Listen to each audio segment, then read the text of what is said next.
Comme famille, j'ai fait une vidéo dans laquelle j'ai parlé du comportement sadique et démoniaque de nos sœurs Djula en France. Il y a des personnes qui m'ont demandé des preuves. Je vais vous montrer la première preuve. Ça, c'est quoi un passeport? C'est qui le quoi? Tu veux un passeport, c'est qui le quoi? Je m'ai tourné. Ça, capture. Troisième passeport, c'est moi qui ai écrit dessus. C'est pas refusé, hein? Refusé, hein? Ok. C'est comme ça a commencé un peu. Du moins, c'est l'image de ce comment ça a commencé. Sur TikTok. Mais c'est aller plus loin. Au-delà de TikTok. Voilà ce que ça a donné ici. Voilà ce que ça a donné.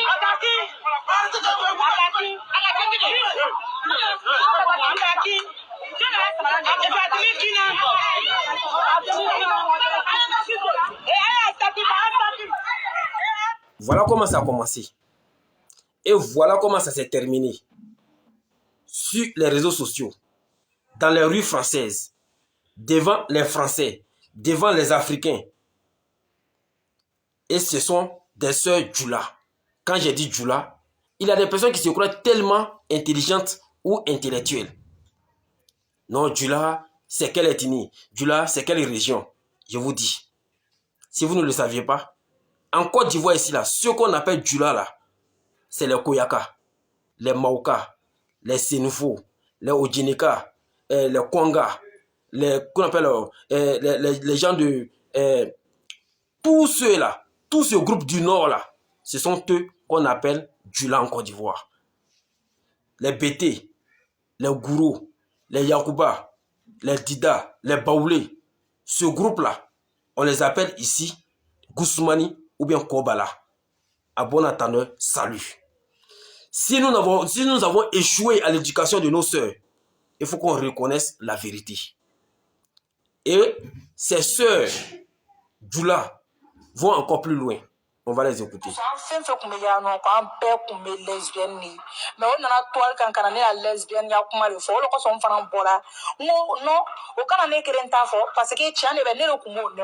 C'est vrai.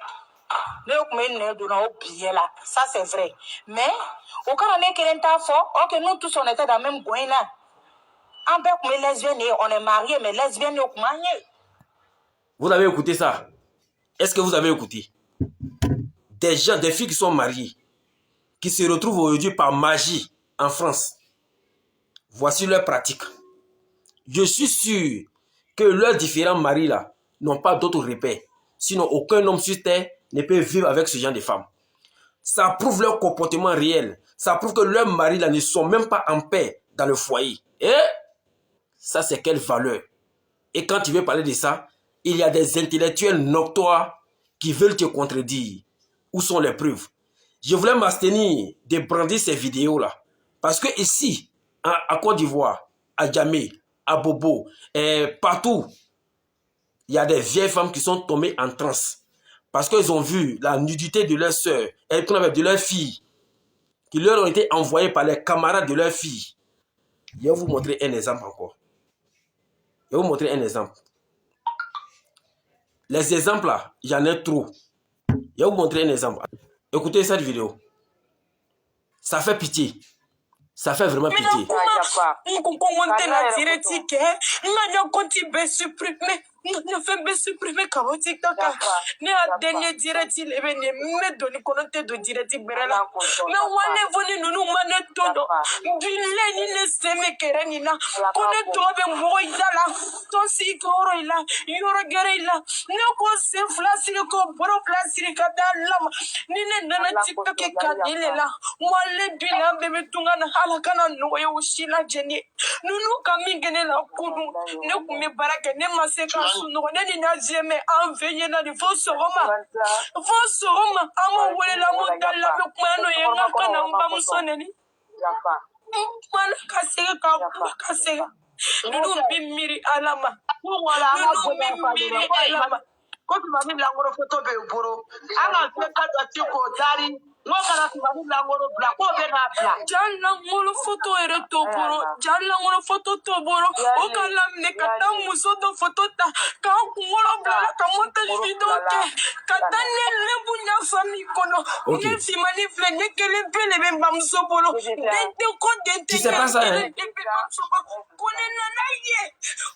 Ok. Elle, dans son explication, elle dit que elle, là, elle est la seule enfant de sa maman. Mais, voilà ce que ses camarades, ses propres amis, avec qui elle a fait le combat des réseaux sociaux hier. Elles ont pris sa nudité pour envoyer dans le WhatsApp de sa maman. Et quand sa maman a vu ça, elle a piqué crise. Mais elle se justifie en disant que c'est pas elle-même sa nudité. Mais des gens ont fait un montage avec sa photo ou bien peut-être avec son image pour coller sur une autre femme. Mais quand sa maman a vu, elle est tombée en transe. Il y a des centaines de mères qui vont mourir dans ces circonstances-là. Des tilapias, des requins, des thons qui ont nagé jusqu'à Paris. Mais aujourd'hui, elles se retrouvent là-bas par magie. Elles ont oublié la difficulté de la famille. Elles ont oublié la misère de la famille. Elles ont oublié dans quelle situation elles sont quittées pour arriver là-bas.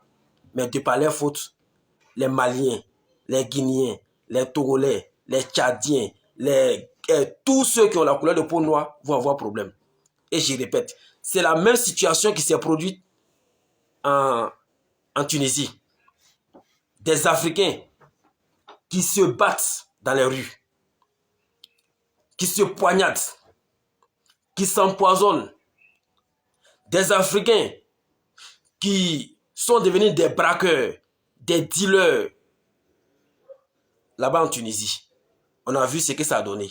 Et ce sont les mêmes trucs là qui se répètent là-bas. Nos sœurs vendent des drogues, vendent des mauvais comprimés, prostitution, vol à main armée, viol, bagarre en plein milieu des routes, des voies.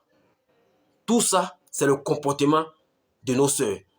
Et c'est des sœurs Djoula. Je ne suis pas dans les histoires de tel n'est pas Djoula, tel n'est pas Djoula. En Côte d'Ivoire, on sait qui on appelle Djoula.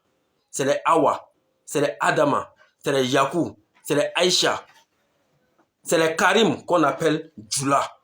Cédric, Kwame, Séverin, Yannick, on les appelle ici Kobala Ben Guzman. Donc éduquons nos enfants. Si c'est assalamu alaikum wa rahmatullah.